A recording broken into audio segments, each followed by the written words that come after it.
Welcome back to Morning America. A surprising disagreement inside the President Donald Trump's own administration is drawing new attention in Washington.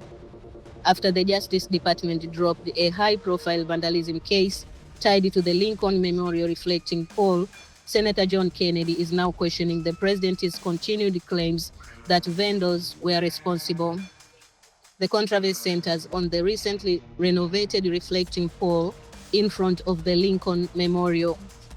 President Donald Trump had repeatedly argued that vendors caused major damage to the new lining and publicly supported criminal charges against former Olympic cornist David Hearn. But the Justice Department has now asked a federal court to dismiss those charges after reviewing new evidence. Prosecutors said documents and inspections indicated the damage was more likely caused by a rushed and flawed installation during the renovation project, not criminal vandalism. That reversal has sparked a political debate. During a television interview, Senator John Kennedy of Louisiana said U.S. Attorney Jeanine Pirro was right to withdraw the case if prosecutors no longer believed they could prove vandalism beyond a reasonable doubt. Kennedy also questioned the president's insistence that vandalism remained the primary cause of the damage, saying the legal system must follow the evidence wherever it leads. President Trump, however, has stood by his position. In social media posts, he acknowledged there may have been contractor problems, but argued that vendors still caused the most significant damage. He also shared a surveillance video that he said showed suspicious activity at the reflecting pole.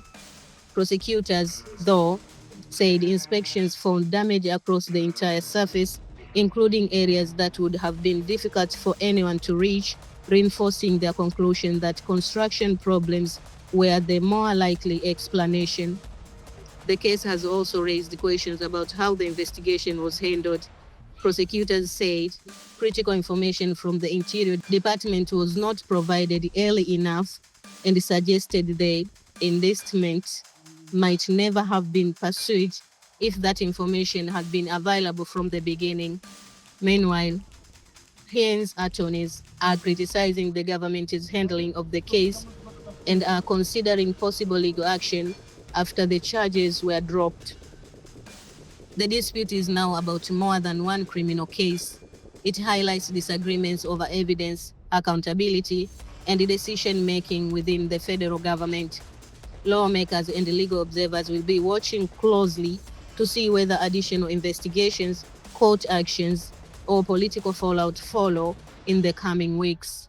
Stay with Morning America for continuing coverage and the latest updates.